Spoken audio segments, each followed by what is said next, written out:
tous, on se retrouve aujourd'hui aux Imaginales 2022 en compagnie de David Drie. Bienvenue à vous. Merci beaucoup. Donc, Le Chant des Géants, votre dernier roman est paru il y a peu aux éditions de L'Homme sans nom. Est-ce que vous pouvez nous dire un petit peu comment est né ce roman, qu'est-ce qui vous a poussé à raconter cette histoire? Le Chant des Géants, il a une petite histoire lui aussi. À la base, c'est une commande. Une commande que je n'avais pas forcément prévu de faire. Après, moi, j'aime bien le challenge, j'aime bien la contrainte. C'est ça que j'aime bien. Parce que, en fait, c'est toujours émergé la création des idées. Donc, j'ai toujours aimé ça. Les nouvelles à thème, j'adore, parce que ça me fait sortir aussi en matière de concours. Là, c'était une commande sur la fantaisie. Donc, fantaisie, je suis censé connaître un peu.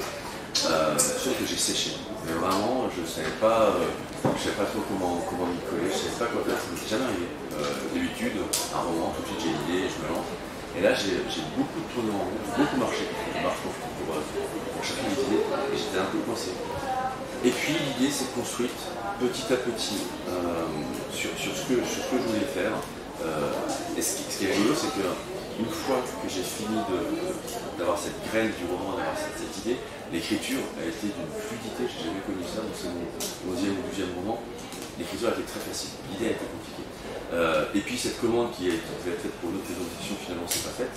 Et du coup je l'ai sorti chez L'Homme sans nom, avec qui je travaille de manière régulière, et je suis très heureux d'ailleurs. Du coup je suis très content de le sortir avec eux. Mais voilà, Le Chant des Géants vient de là. Et par contre ce que je voulais, l'idée c'était en fantaisie, j'ai fait entre autres Que passe l'hiver. Que passe l'hiver qui est une tragédie très, très froide, une tragédie où les gens souffrent, meurent, en silence un peu dans leur coin.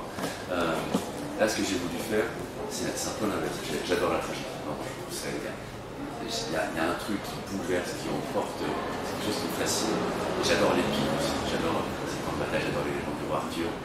Et ce que je voulais faire, au contraire de Que passe l'hiver, où c'est une tragédie froide, je voulais faire une tragédie avec des grandes batailles, avec des gens qui hurlent, avec des gens qui se détestent en le hurlant.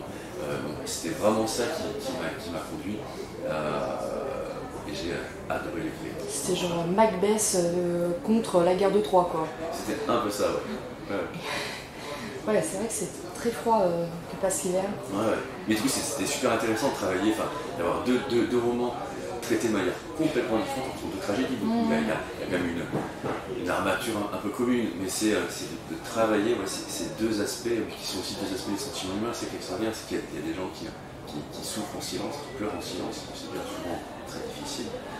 Alors que quand on peut l'extérioriser, c'est quelque chose de salvateur, en fait, de parler, de crier, de hurler. Finalement, c'est plus les émotions qui vous intéressent ou le côté la destinée absolument implacable contre laquelle on peut pas lutter, on ne peut pas changer l'avenir. C'est les émotions. Je trouve ça fascinant.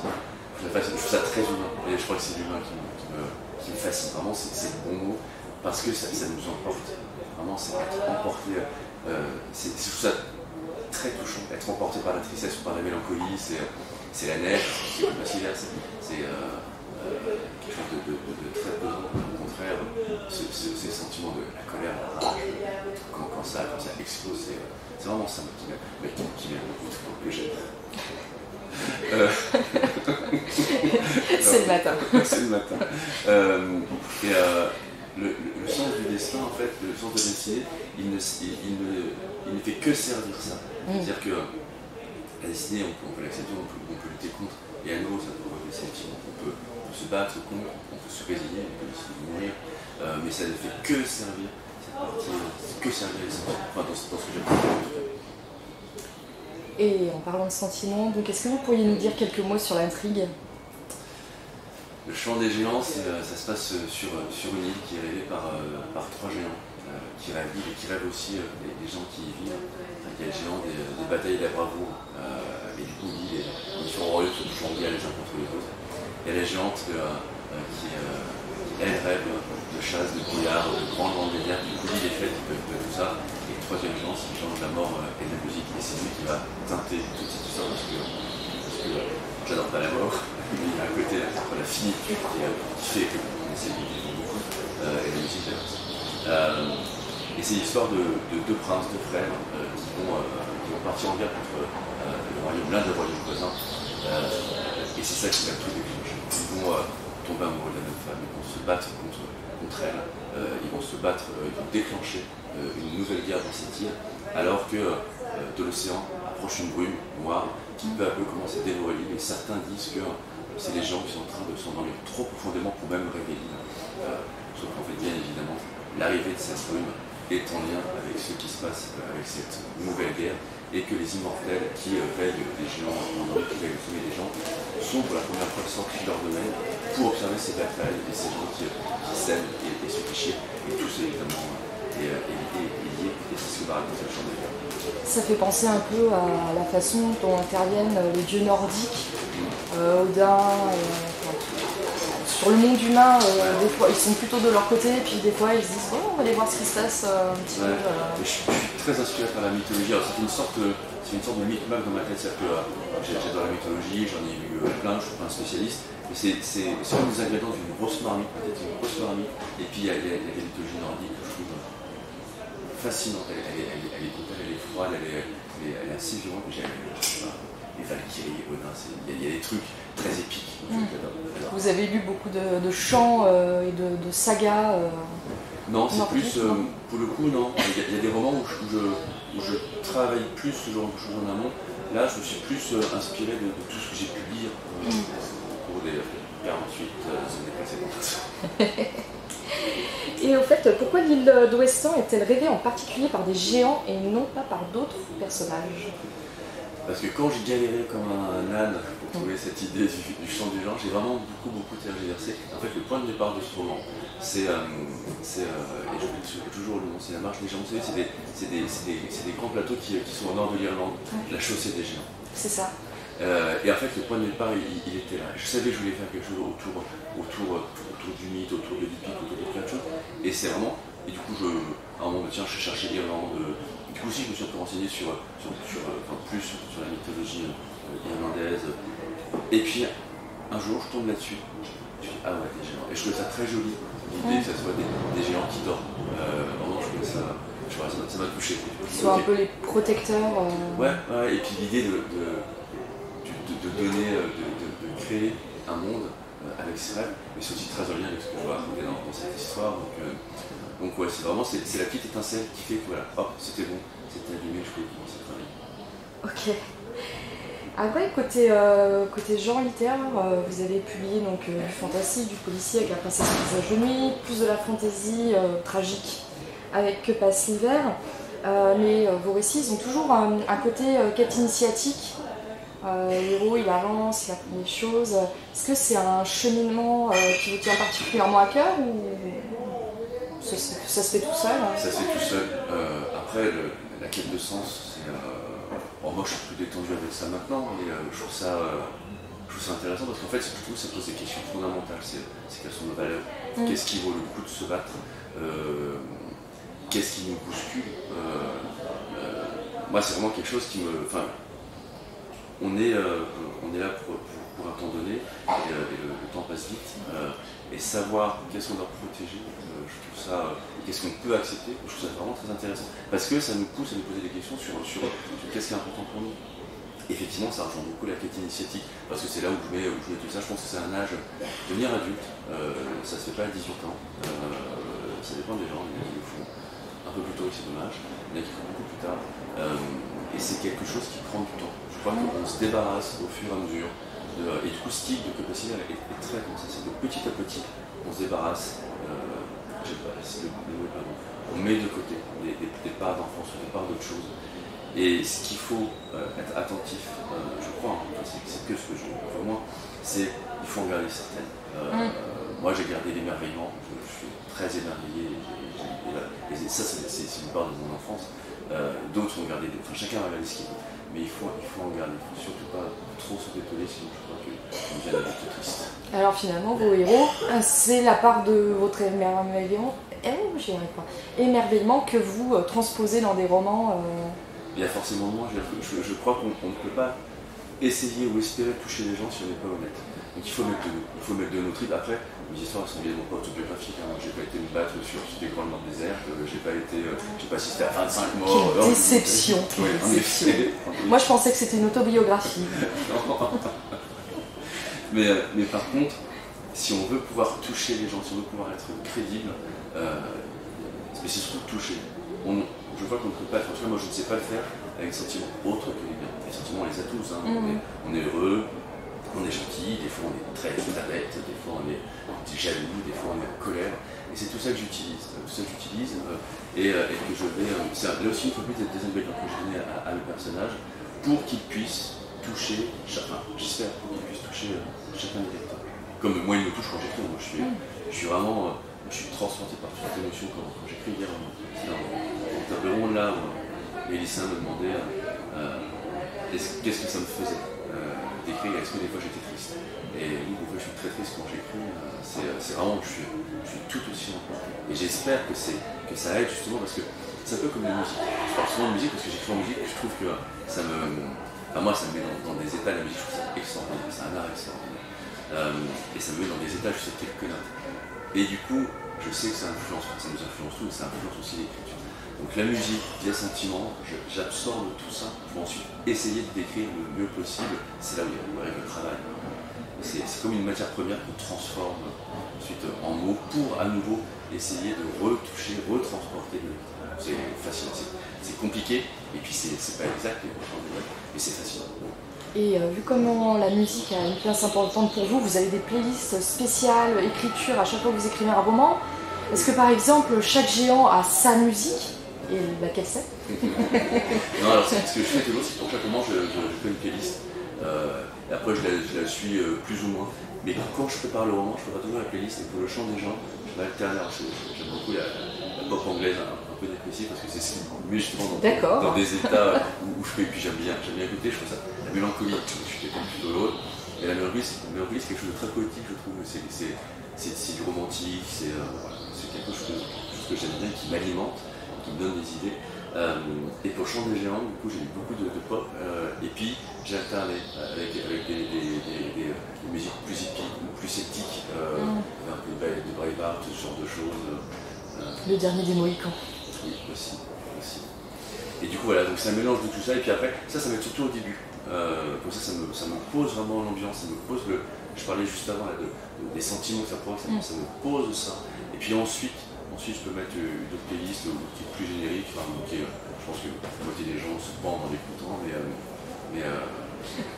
notamment il y a deux chansons que j'ai découvert. Je ne suis pas du tout télé parce que j'ai pas le temps, je suis pas du tout série parce que j'ai pas le temps. Je suis pas très dans le visuel, moi j'adore imaginer. Il y a une série qui s'appelle Sense8, tous les peuples qui disent absolument tu la lis, que tu la regardes, c'est génial, tout le monde. Et bon, je trouve ça intéressant, mais moi j'ai pas le temps, et j'ai le temps de lire. Faites-moi un résumé s'il vous plaît. Mais vraiment, il y avait deux musiques qui m'ont happé, qui m'ont attrapé, que j'ai repris, alors je ne vais pas dévoiler le nom, mais c'est deux musiques-là que j'ai écoutées en boucle, de chansons, en boucle sur les derniers chapitres, parce que c'était exact, et c'était très ralenti. Et du coup, c'est ça qui est fascinant, une fois plus, que je trouve fascinant dans l'écriture, c'est que cette musique ralentie sur des scènes qui sont un peu dures, c'est comme si les choses se faisaient doucement, et je trouve ça c'est très triste, d'une beauté, où en fait, je ne peux rien dire, mais quand on voit les choses arriver avec cette lenteur, je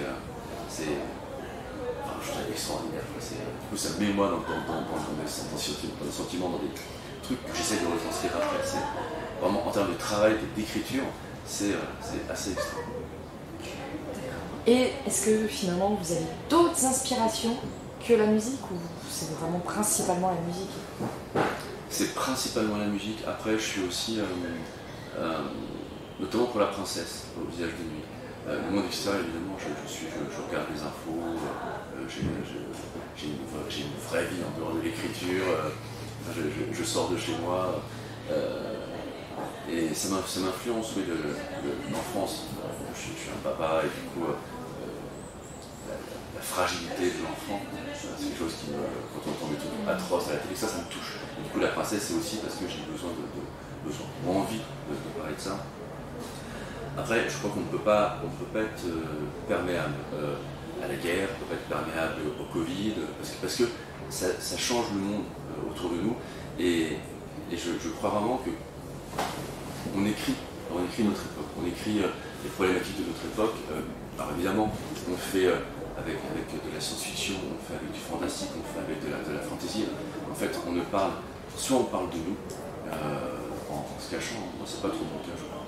Mais on parle surtout de ce qui nous anime. Et ce qui nous anime, c'est forcément lié à l'époque où ce qui s'est passé avant. Et du coup, voilà, après c'est transformé. Mais oui, je suis très influencé. Je trouve ça important d'ailleurs parce que c'est une littérature qui est, je crois, qui peut être très engagée. Et je trouve ça très bien. Et qui doit l'être. On se pose des questions, on fait se poser des questions. En fait, pourquoi? C'est juste qu'en changeant le monde dans lequel on pose les choses, eh ben, on met le focus sur ce que l'on veut traiter. La révolution, la place l'égalité homme-femme, les minorités, qu'est-ce que la justice, et puis notamment la SF qui peut être très politique. Enfin, c'est fascinant d'imaginer d'autres mondes, d'imaginer d'autres systèmes politiques, parce que ça interroge le nôtre. Et toutes ces questions de valeur interrogent aussi nos valeurs, et ça nous permet de réfléchir. Après, moi je n'ai pas de position fixe, enfin si j'ai des valeurs qui sont importantes, mais ce que je trouve fondamental, quelle que soit la littérature, c'est qu'on puisse réfléchir. Si on ne réfléchit plus, c'est la mort de la pensée, et dans ce cas, on est tous des moutons, et c'est très dangereux. Du coup, je trouve ça, la diversité. Moi, je suis très dans. Si on veut me faire fuir, mettez-moi dans une pièce avec 10 David Brie, ça m'angoisse. J'ai pas beaucoup d'angoisse. Et franchement, c'est un truc, c'est insupportable pour moi. J'ai besoin de plein de diversité, parce que ça me nourrit, du coup, cet égoïsme, ça me nourrit, ça me fait réfléchir, ça m'enrichit en fait. Et puis moi, j'ai de participer à mon loyer. Donc pour revenir à la question initiale, je suis très là, mais c'est vraiment travailler tout ça, parler de tout ça, et ça parle de notre époque, et ça parle évidemment de ce qui nous influence. Et le fait, donc c'est une super nouvelle, vous avez eu donc pour le prix des lycéens des Imaginales pour La princesse au visage de nuit, et le prix des écoliers pour le premier tome de Brizen. Comment est-ce que vous vivez ça? Parce que finalement, ça veut dire que les jeunes, moins jeunes, enfin, vu que vous avez envie de faire réfléchir aux autres, le but est atteint. J'aime pas l'idée de la fin de la route. C'est très touchant. C'est très touchant à deux niveaux. Le premier, c'est d'être dans la sélection. D'être dans une sélection, ça veut dire quoi? C'est marrant parce que c'est les lycéens qui nous font réfléchir assez bien comptablement. Ça veut dire qu'il y a des gens qui sont habitués à lire, qui lisent beaucoup, qui lisent plein de livres différents, qui ont, dans une sélection, identifié plusieurs romans qui, selon eux, méritent d'être lus. Et du coup, je trouve ça, moi je suis vraiment très heureux d'être dans la sélection. Il y avait Jean, il y avait Cédric Flo, il y avait Mal, il y avait Bernadette Delten, Pierre et moi, pour les lycéens. Et vraiment, tous les cinq, c'est génial pour nous. Et là, je pense que ce niveau-là, ça parle un peu de technique, de bon bouquin, si je peux me permettre. Après, c'est que des questions de ressenti. Le gagnant ou la gagnante, c'est des questions de goût. Les questions de goût sont évidemment respectables, et heureusement qu'on a tous des goûts différents. Et là, c'est des rencontres. Une rencontre, c'est très touchant. Donc du coup, je suis très heureux d'avoir été dans la sélection, et très très heureux d'avoir pu, que ce roman ait pu toucher les lycéens, parce que je parle beaucoup de sentiments, etc. Forcément, c'est quelque chose que je suis touché, c'est vrai. Je suis très touché par tout ça. On écrit vraiment en tout cas moi j'écris pour toucher vraiment, pour les émouvoir. Quand ça marche, c'est un véritable bonheur. Pour les gamins, je l'ai appris dans le train en faisant les Imaginales. Je n'y croyais pas du tout. J'ai tendance à me protéger un peu aux enfants. Mais c'est pareil, c'est génial. Les gamins, c'est vraiment parce que Nathan est venu me chercher aux Imaginales il y a 3 ans. C'est chouette que ça continue aussi aux Imaginales. C'est une scène qui marche très bien, je suis très heureux. Notamment, je voudrais remercier Estelle Faye. J'aurais besoin de dire parce qu'elle m'a beaucoup encouragé. C'était la première chez Nathan à faire de la fantaisie. Elle a présenté tout le monde chez Nathan. Mais elle est bien. Il y a beaucoup d'auteurs, mais elle, c'est l'une qui le fait le plus. Ils sont très dans le collectif. Et c'est un véritable bonheur de travailler ensemble. C'est vraiment. Estelle, elle est extraordinaire, entre autres pour ça. Et du coup, ce prix des écoliers, moi, quand on est venu me chercher, j'avais la trouille. J'avais fait une écriture de littérature jeunesse, est-ce que j'allais réussir? Et c'est en discutant avec Estelle et puis avec d'autres personnes où je me dis, en fait, j'ai des enfants, il y a des choses que j'ai envie de transmettre sur l'émerveillement, sur l'amitié, sur les valeurs aussi, qui sont des choses importantes, sur ce que je crois être important en tout cas. Et du coup, j'ai fait ce que je sais faire, c'est parler un peu de tout ça. Et que ça ait pu toucher les enfants, c'est pareil, ça veut dire qu'il y a quelque chose de très brut chez les gamins, et c'est génial, c'est-à-dire que soit ils adhèrent pas, et c'est très tranché. Moi, des fois en dédicace, il y a des gamins qui viennent, je dis est-ce que tu veux que je te raconte Brisette? Non. Mais je trouve ça top, ok, t'as le droit et c'est bien. Et puis quand ils disent oui et qu'on leur raconte qu'ils ont des étoiles dans les yeux, c'est merveilleux. Ouais, et du coup, je suis très touché aussi, évidemment, puis heureusement d'ailleurs, par le fait qu'ils aient choisi Brisette. Mais aussi, il y avait trois c'est Morgane Conservier, il y avait Joanne Elliott, et puis il y avait moi. Donc c'est deux personnes qui écrivent très bien, donc je me disais, je veux juste dire que j'étais très fier d'être avec eux. Puis après, c'est des rencontres, des moments que les gamins ils ont fait pour moi, et je suis très touché. Voilà, je suis très content, je vais les rencontrer là tout à l'heure. Et je sais que je vais les fêter. Et maintenant, sur quoi vous travaillez? Vous avez des projets en cours ou pour le moment en pause En pause, je ne sais pas ce que ça veut dire. Non, j'aime beaucoup travailler, je travaille beaucoup. Donc là, j'ai beaucoup de projets. Là, pendant quelques mois, c'est beaucoup de jeunesse.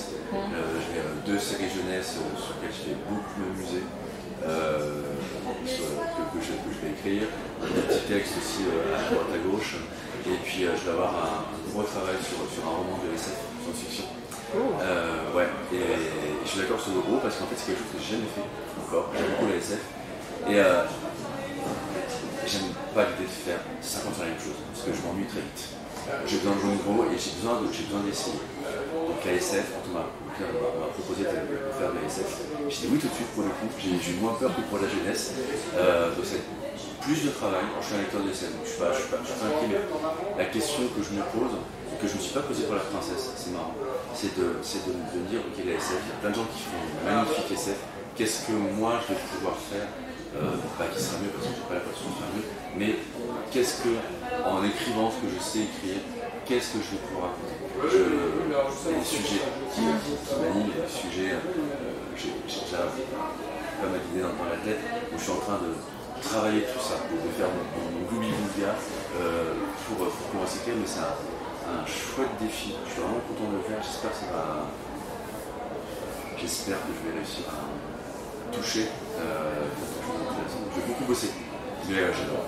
Et finalement, ce qui vous fait peur, c'est plus de trouver le sujet que de se dire mon Dieu, je vais passer de la fantaisie, ou je peux imaginer un peu ce que je vous sais, vraiment entre guillemets, à de la science-fiction où quand même le réalisme c'est quand même assez primordial des fois. Je suis pas très attaché au réalisme. Il faut que ça soit cohérent. Ouais.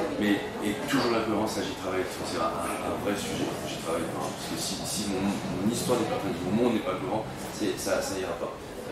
Même moi, ça me gênera. Non, ça me fait pas peur cet aspect-là du tout parce que j'y travaille déjà. Moi, c'est vraiment réussir à rester qui je suis dans une littérature où je n'ai pas l'habitude d'écrire. J'ai fait quelques petits textes, des nouvelles. Et j'y pense là, c'est trop, parce que je ne me suis pas du tout posé cette question avec la princesse, alors qu'en plus du polar, j'en lis quasiment pas. Et j'ai fait le polar sans poser aucune question. Peut-être qu'il faut que j'arrête de me poser des questions que j'ai fait de la SF. On en parle dans quelques mois. C'est ça, exactement, on a hâte de le découvrir. En tout cas, merci beaucoup d'avoir répondu à ces quelques questions. On vous souhaite un très bon festival.